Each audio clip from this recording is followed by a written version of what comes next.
الحمد لله رب العالمين والصلاة والسلام على سيد الأنبياء والمرسلين نبينا محمد وعلى آله وأصحابه أجمعين، أما بعد.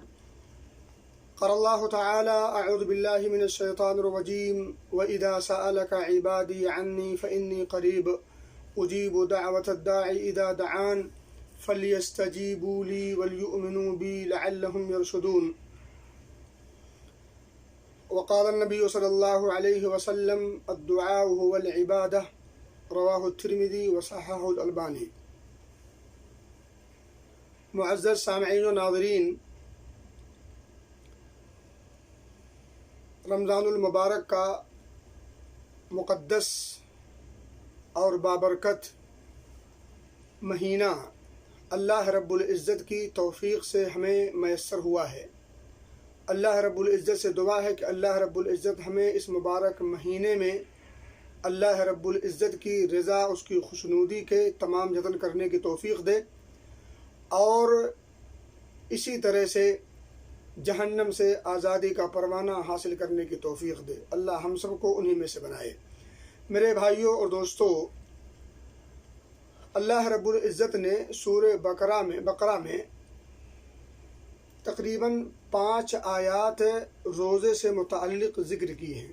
اس کی ابتدا ہے: یا ایھا الذین آمنوا کتب علیکم الصیام کما کتب علی الذین من قبلکم لعلکم تتقون، اور آخری آیت ہے: احل لکم لیلۃ الصیام الرفث الی نسائکم، آخر تک.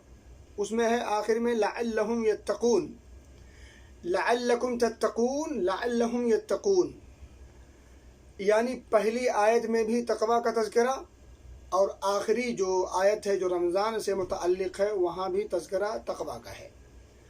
میں ادھر بھی جانا نہیں چاہتا، میں بتانا ہی چاہ رہا ہوں کہ رمضان میں کے احکام و مسائل اور اس کی فرضیت سے متعلق جو چند آیات اللہ رب العزت نے سورہ بقرہ کے اندر ذکر کی ہیں، ان میں 2 آیات میں پہلی آیت میں فرضیت صوم کا تذکرہ کیا، دوسری آیت میں کچھ احکام و مسائل کا تذکرہ کیا، تیسری آیت میں رمضان کی اہمیت کو اجاگر کرنے کے لیے قرآن کے نزول کو بھی بیان کیا کہ اسی مہینے میں قرآن کا نزول ہوا، اور اس آیت کریمہ میں بھی کچھ احکام و مسائل کا تذکرہ کیا.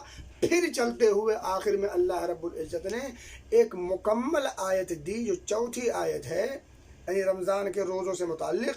اس 4تھی آیت کو مکمل طور پر دعا سے متعلق رکھا، اور آخری جو آیت ہے اس میں بھی کچھ احکام و مسائل بیان کیے. میرے بھائیوں اور دوستوں، رمضان اور دعا، ان دونوں کا کتنا گہرا ربط و ضبط ہوگا آپ کو اندازہ ہو گیا ہوگا. رمضان اور دعا، ان دونوں کا آپس میں بڑا گہرا ربط و ضبط ہے. اور میں بتا دوں آپ کو، جہاں قرآن کے نزول کی خبر اللہ نے دی، شہر رمضان الذی انزل فیہ القرآن، اس آیت میں کچھ چیزیں ذکر کی جو روزوں سے متعلق ہیں، احکام و مسائل سے متعلق ہیں.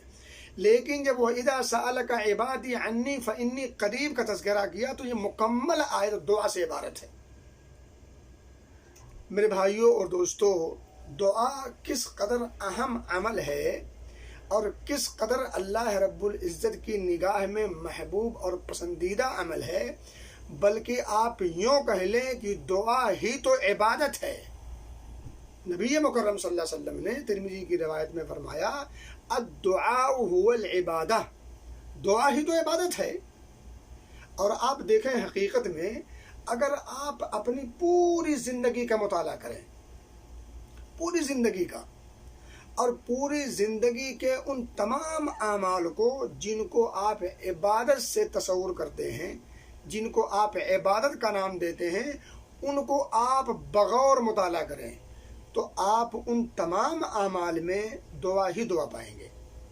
دعا کی 2 شکلیں ہیں. ادھر میں ابھی گفتگو انشاءاللہ بعد میں کروں گا. میں ابھی تمہیدی گفتگو کرتا تھا کہ دعا کس قدر اہم ہے کہ اللہ رب العزت نے جب حضرت آدم علیہ الصلاۃ والتسلیم سے جب ہلکی سی چوک اور بھول ہوئی تو اللہ رب العزت نے انہیں دنیا میں بھیج دیا. دنیا میں بھیجنے کے بعد اللہ رب العزت نے انہیں سب سے پہلے جو تعلیم دی ہے وہ تعلیم دعا سکھلائی ہے. وہ تعلیم کیا ہے؟ دعا سکھلائی ہے. اور وہ دعا سورہ اعراف میں آپ پڑھتے ہوں گے، آپ نے سنا ہوگا. وہ دعا کیا ہے؟ ربنا ظلمنا انفسنا وان لم تغفر لنا وترحمنا لنکونن من الخاسرین. اے ہمارے رب، ہم دونوں نے ظلم کیا اپنے آپ پر، زیادتی ہو گئی، بھول ہو گئی، غلطی ہو گئی. ظلمنا انفسنا وان لم تغفر لنا وترحمنا. اب اپنی عاجزی اور اپنی بھول چوک کے اظہار، اقرار و اعتراف کے بعد اب حضرت آدم نے اپنی بیوی حضرت حوا کے ساتھ اللہ رب العزت سے درخواست کی، وَإِن لَّمْ تَغْفِرْ لَنَا، اگر تو ہماری بخشش نہ کرے گا، ہمیں معاف نہ کرے گا، اب ادھر گدھر سے کام نہیں لے گا، اور ہمارے ساتھ رحم و کرم اور اپنے فضل و عنایت کا معاملہ نہیں کرے گا، تب تو ہم ٹوٹے اور خسارے والوں میں سے ہو جائیں گے، ہم تو برباد اور ہلاک ہو جائیں گے. لَنَكُونَنَّ مِنَ الْخَاسِرِينَ، ہم خسارہ اٹھانے والوں میں سے ہو جائیں گے.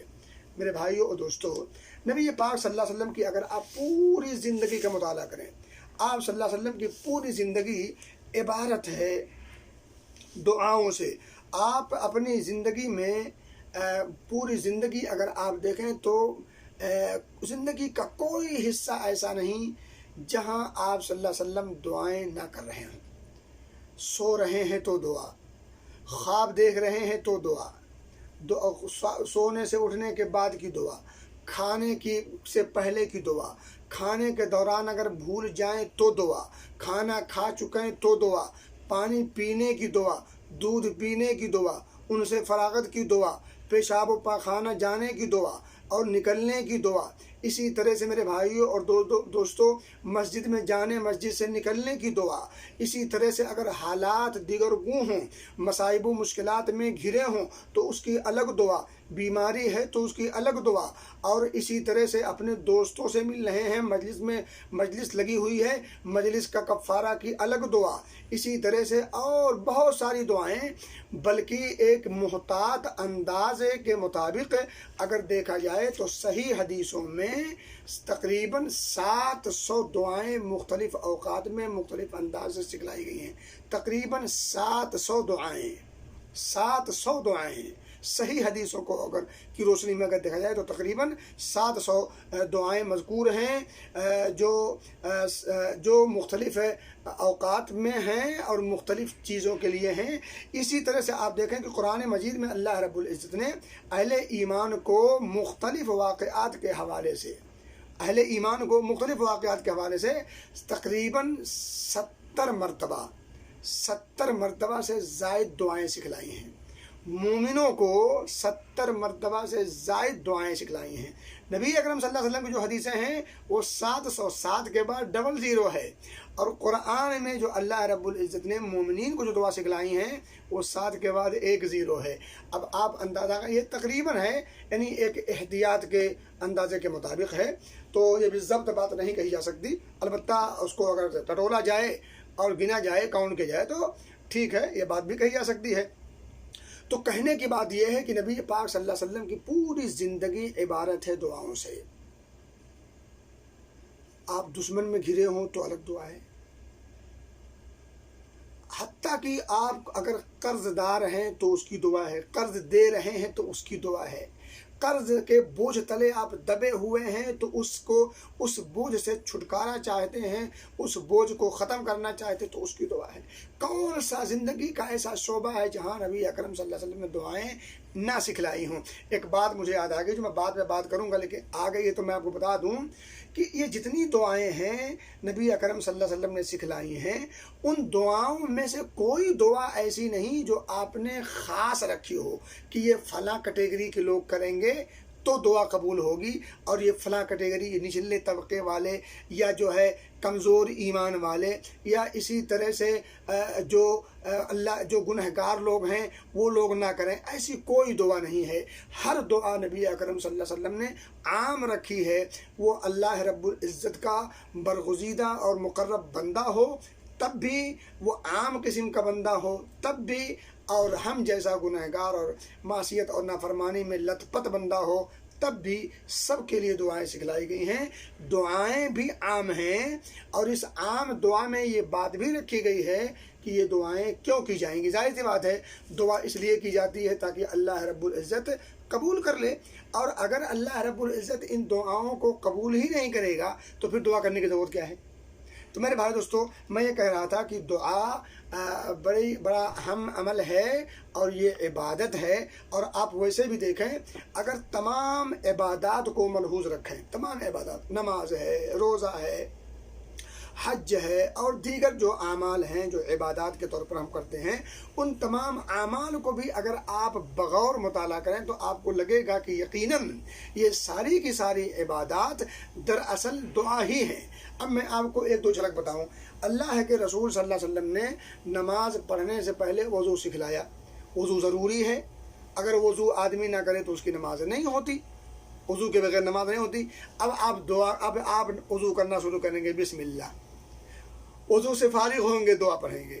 آپ نماز شروع کریں گے، اللہ اکبر سے شروع کریں گے. اس سے پہلے مسجد میں آئیں گے، اللہم افتح لی ابواب رحمتک. مسجد سے نکلیں گے، اللہم انی اسألک من فضلک. مسجد میں بیٹھے ہیں، ذکر و اذکار کرنا ہے، دعائیں کرنی ہے. نماز شروع ہوئی اللہ اکبر سے، آپ نے نماز میں دعائے ثنا پڑھی، دعا ہے. اس کے بعد آپ سورہ فاتحہ پڑھتے ہیں، سورہ فاتحہ مکمل دعا ہے، بلکہ پوری نماز کا نچوڑ آپ کہہ سکتے ہیں. اسی طرح سے آپ جب رکوع میں جاتے ہیں، وہاں سبحان رب الاعلیٰ کے ساتھ دعا بھی نبی اکرم صلی اللہ علیہ وسلم نے دیگر حدیثوں میں سکھلائی ہے. رکوع سے آپ اٹھتے ہیں تو پھر دعا کرتے ہیں اور بہت سارے آداب بجا لاتے ہیں. سجدے میں جاتے ہیں، سجدہ بڑا اہم وقت ہے، سجدہ بڑی اہم جگہ ہے دعا کی قبولیت کے.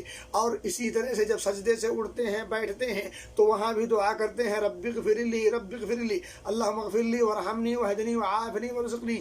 دعا ہے. میرے بھائیوں اور دوستو، آپ جب تشہد میں بیٹھتے ہیں تو دعاؤں سے بھرپور یہ موقع ہے. اور اسی موقع پر نبی اکرم صلی اللہ علیہ وسلم کے بڑے مشہور صحابی اور نبی اکرم صلی اللہ علیہ وسلم کے رفیق غار حضرت ابو بکر صدیق رضی اللہ تعالیٰ عنہ نے آپ صلی اللہ علیہ وسلم سے مطالبہ کیا تھا کہ اللہ کے رسول صلی اللہ علیہ وسلم مجھے نماز میں کوئی ایسی دعا سکھلا دیجئے جس کو میں نماز میں اللہ سے مانگا کروں.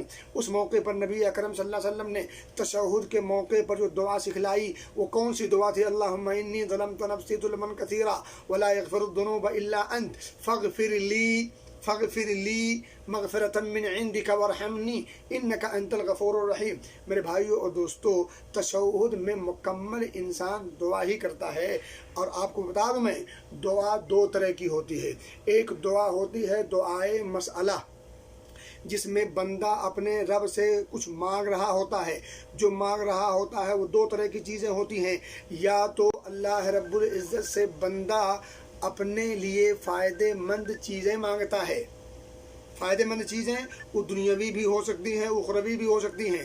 یا اللہ رب العزت سے نقصان سے بچنے کی دعا کرتا ہے کہ اللہ مجھے نقصان سے بچانا، ٹوٹا اور خسارہ سے بچانا، نقصان سے بچانا، اور اسی طرح سے ان تمام چیزوں سے بچانا جو میرے لیے نقصان دہ ہوں دنیاوی طور پر یا اخروی طور پر. بندہ دو چیزیں مانگتا ہے، یا تو نفع کی چیزیں مانگتا ہے یا نقصان سے بچنے کی دعا کرتا ہے. یہ ایک دعا کی پہلی قسم ہے. دوسری قسم ہے دعائے عبادہ.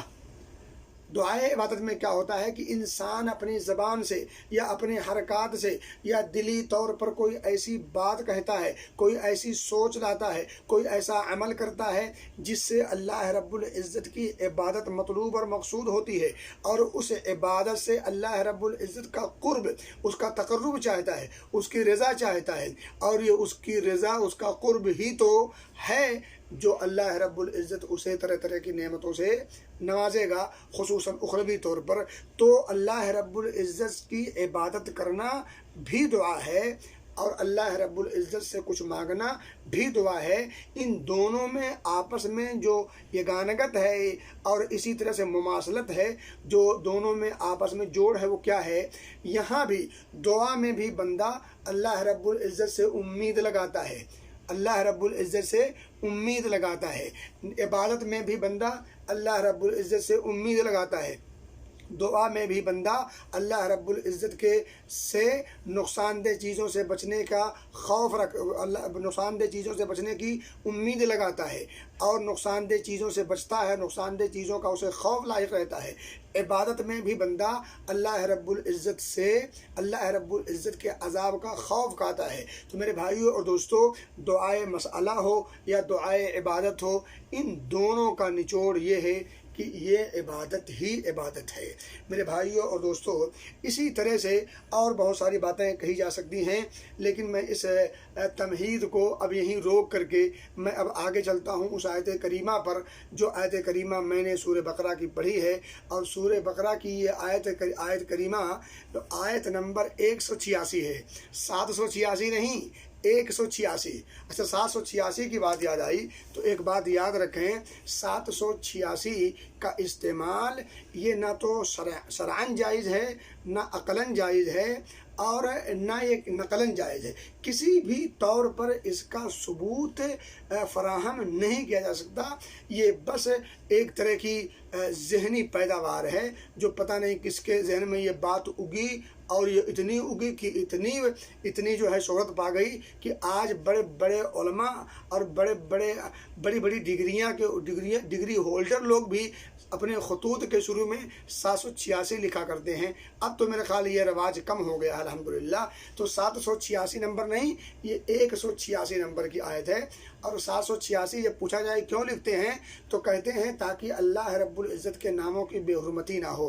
میرے بھائی دوستو، ہمارے ناموں میں سے مطیع اللہ بھی ایک نام ہے، بسم اللہ، عبداللہ، عبد الرحمن بھی نام ہوتا ہے، اسی طرح سے محمد اور احمد بھی نام ہوتا ہے، اور بہت سارے مبارک اور معزز اور اسی طرح سے عظیم نام ہوتے ہیں۔ تو کیا ان ناموں کا نمبر بھی نکال کر کے آدمی جب خط میں لکھتا ہے تو شروع میں لکھا 786 لکھ کر کے تاکہ اللہ کے ناموں کی بے حرمتی نہ ہو، اور آخری میں جب خط لکھتے ہوئے تو کہتا ہے السلام علیکم ورحمۃ اللہ وبرکاتہ، تو رحمۃ اللہ کی جگہ پر نمبر کیوں نہیں لگاتا؟ یا اسی طرح سے اگر اس کا نام حبیب اللہ، مطیع اللہ، عبداللہ، عبد الرحمن، عبد العزیز، عبد الرحیم، عبد الرحمن ہو تو اس کا نمبر لگا کر کے کیوں نہیں لگاتا اگر حرمت ہی مسئلہ ہے؟ میرے بھائی دوستو، یہ ڈھکوسلا ہے۔ تو 786 یہ کسی بھی طور پر گنجائش نہیں، بات یہ ضمنی آ گئی ہے۔ تو میں یہ کہہ رہا تھا کہ یہ آیت نمبر 186 ہے۔ اللہ رب العزت فرماتا ہے وَإِذَا سَأَلَكَ عِبَادِي عَنِّي فَإِنِّي قَرِيبٌ، کہ جب میرے بندے، دیکھیں ایک بات اور یاد رکھیں، اللہ کے رسول صلی اللہ علیہ وسلم سے جب سوال ہوا، قرآن میں متعدد مقامات پر تذکرہ ہے، قرآن میں متعدد مقامات پر جب لوگوں نے سوال کیا تو اس سوال کا جواب دینے سے پہلے اللہ رب العزت نے بیچ میں قل رکھا، قاف لام پیش، قل، بڑا والا قاف، قل، یعنی اے نبی آپ انہیں بتائیے، آپ ان کو جو ہے آگاہ کیجیے، آپ ان سے کہیے يَسْأَلُونَكَ مَاذَا يُنْفِقُونَ قُلِ الْعَفْوَ يَسْأَلُونَكَ مَاذَا يُنْفِقُونَ قُلْ مَا أَنْفَقْتُمْ يَسْأَلُونَكَ عَنِ الْمَحِيضِ قُلْ هُوَ أَذًى يَسْأَلُونَكَ عَنِ الْأَهِلَّةِ قُلْ هِيَ مَوَاقِيتُ لِلنَّاسِ، اور اسی طرح سے دیگر مقامات پر آپ دیکھیں ہر جگہ سوال لوگوں نے کیا، تو اللہ رب العزت نے اس سوال کا جواب دینے سے پہلے نبی مکرم صلی اللہ علیہ وسلم سے مخاطب ہوئے، اللہ مخاطب ہوا اور کہا کہ قل، آپ کہو، آپ انہیں بتاؤ۔ لیکن جب سوال ہوا اللہ رب العزت کی قربت کے حوالے سے کہ اس سے سوال کیا جائے تو کیا وہ ہم سے قریب ہے؟ دیکھیں اس سلسلے میں کئی روایات ملتی ہیں۔ ایک روایت ملتے ہیں کہ ایک صحابی آئے اور انہوں نے کہا کہ اللہ کے رسول صلی اللہ علیہ وسلم، کیا ہمارا رب ہم سے قریب ہے؟ اقریب فنناجی، کیا وہ ہمارا رب ہم سے قریب ہے کہ ہم اس سے سرگوشی کریں، یعنی چپ کے بات کر لیا کریں، چپ کے مانگ لیا کریں؟ ام بعید، یا وہ دور ہے، فننادی، تو ہم اسے پکاریں، آواز لگائیں، یا رب، یا اللہ، یا رحمان، یا عزیز، یا جبار۔ سوال دیکھیں، فسکت النبی صلی اللہ علیہ وسلم، نبی اکرم صلی اللہ علیہ وسلم خاموش رہے، حتی نزل فانزل اللہ عز وجل وَإِذَا سَأَلَكَ عِبَادِي عَنِّي فَإِنِّي قَرِيبٌ۔ میں ترجمہ بعد میں کروں گا۔ دوسری روایت میں ملتا ہے اسی طرح سے کہ نبی پاک صلی اللہ علیہ وسلم کے کچھ صحابہ نے آپ سے سوال کیا، این ربنا، ہمارا رب کہاں ہے، ہمارا رب کہاں ہے، سوال۔ اس موقع پر اللہ رب العزت نے نبی اکرم صلی اللہ علیہ وسلم پر آیت کریمہ نازل کی، یا انہیں بتا دے وَإِذَا سَأَلَكَ عِبَادِي عَنِّي فَإِنِّي قَرِيبٌ، تیسری جگہ ملتا ہے کہ جب وقال ربکم ادعونی سورہ مومن کی آیت نمبر 60 جب نازل ہوئی کہ تمہارے رب کا فرمان ہے کہ تم مجھے پکارو، میں تمہاری پکار کو سنتا ہوں، جواب دیتا ہوں. تو جب یہ آیت نازل ہوئی تو بعض صحابہ نے کہا، لوگوں نے کہا لو نعلم ای ساعۃ ندعو، کاش ہمیں پتہ ہوتا کہ کون سی وہ گھڑی ہے جس وقت ہم دعا کریں. تو اس وقت یہ آیت نازل ہوئی وَإِذَا سَأَلَكَ عِبَادِي عَنِّي فَإِنِّي قَرِيبٌ. اللہ رب العزت کے بارے میں جب میرے بندے، اللہ کہہ رہا کہ جب میرے بندے میرے بارے میں سوال کریں تو انہیں بتا دیجیے. نبی اکرم صلی اللہ علیہ وسلم کو بیچ میں تذکرہ نہیں کیا. طفیل اور صدقہ کی ضرورت نہیں ہے. یہ میں اس لیے نہیں کہہ رہا ہوں کہ مجھے نبی سے بغض ہے، نعوذ باللہ، یہ نبی سے محبت کی وجہ سے کہہ رہا ہوں. اللہ رب العزت اپنے اور اپنے بندوں کے مابین جہاں عبادت کا تعلق ہے وہاں کسی کی شرکت بالکل برداشت نہیں کرتا، چاہے جائے کہ وہ اس کا محبوب نبی ہی کیوں نہ ہو. عبادت کے بندے اور بندے کے رب کے درمیان جب معاملہ عبادت کا ہو تو اس عبادت کے بیچ میں اللہ رب العزت نے واو کی بھی معیت اور واو کی بھی شراکت برداشت نہیں کی. کیا کہا وَإِذَا سَأَلَكَ عِبَادِي عَنِّي فَإِنِّي قَرِيبٌ اجیب دعوت الداعِ اذا دعان. وہ اجیبو نہیں کہا، یعنی اور میں ان کے سوالوں کا جواب دیتا ہوں، اور میں ان کی پکار کا جواب دیتا ہوں، اور میں ان کی مانگوں کو پورا کرتا ہوں. اللہ رب العزت نے واو بھی نہیں لگایا، واو کی بھی شراکت برداشت نہیں. اللہ رب العزت کی عبادت اور بندے ان دونوں کے درمیان شراکت کی کوئی گنجائش نہیں. وَإِذَا سَأَلَكَ عِبَادِي عَنِّي فَإِنِّي قَرِيبٌ. میرے بندے میرے بارے میں جب سوال کریں کہ میں کہاں ہوں، میں کتنی دوری پر ہوں، میری کیفیت کے بارے میں سوال کریں، فَإِنِّي قَرِيبٌ، تو ان سے سیدھا سا سمپل سا جواب دے دیجیے میں قریب ہوں.